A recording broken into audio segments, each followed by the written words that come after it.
किसी समय की बात है। बुद्ध एक छोटे से गांव में आए। गांव वाले उनकी प्रशंसा करते थे और उनकी शिक्षाओं का पालन करते थे। बुद्ध हमेशा शांत और संतुलित रहते थे, चाहे परिस्थिति कैसी भी हो। एक दिन गांव के कुछ लोग उनके पास आए और पूछा, हे बुद्ध, आप हमेशा इतने शांत कैसे रहते हैं? कृपया हमें इसका रहस्य बताइए। बुद्ध मुस्कुराए और बोले, मैं तुम्हें एक कहानी सुनाता हूं। गांव वाले ध्यानपूर्वक सुनने लगे। बुद्ध ने कहना शुरू किया, एक बार एक आदमी था जो बहुत ही जल्दी गुस्सा हो जाता था। एक दिन वह अपने गुस्से की वजह से गांव में मशाल लेकर दौड़ने लगा। उसकी आंखों में क्रोध और भय था। वह जानता था कि अगर वह शांत नहीं हुआ तो वह अपने साथ साथ पूरे गांव को भी नुकसान पहुंचा सकता है। बुद्ध ने उस आदमी को देखा और शांतिपूर्वक कहा, अगर तुम इस मशाल को फेंक दोगे और शांति से बैठोगे तो तुम्हारा गुस्सा भी धीरे धीरे ठंडा हो जाएगा, जैसे कि यह आग ठंडी हो जाएगी।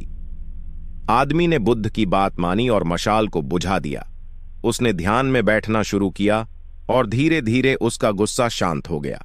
बुद्ध ने गांव वालों को बताया, शांति और धैर्य से रहने का सबसे बड़ा लाभ यह है कि हम अपने और दूसरों के जीवन को सुखद और खुशहाल बना सकते हैं। जब हम गुस्से और तनाव में रहते हैं तो हम खुद को और अपने आसपास के लोगों को भी दुखी करते हैं, लेकिन जब हम शांत और संतुलित रहते हैं तो हम एक बेहतर समाज का निर्माण कर सकते हैं। गांव वालों ने बुद्ध की बात मानी और ध्यान करना शुरू किया।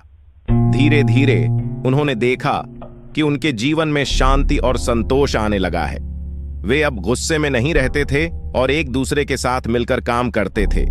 बुद्ध ने उन्हें सिखाया कि शांति से रहना सिर्फ एक आदत नहीं है, बल्कि यह एक जीवन शैली है।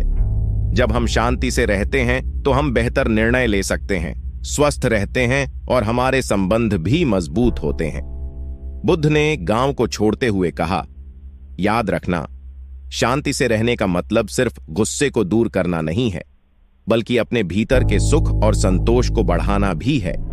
जब तुम शांति से रहोगे तो तुम्हारा जीवन भी खुशहाल होगा और तुम्हारे आसपास का वातावरण भी। गांव वालों ने बुद्ध का आभार प्रकट किया और उनके दिए गए शिक्षाओं का पालन करने का वचन दिया।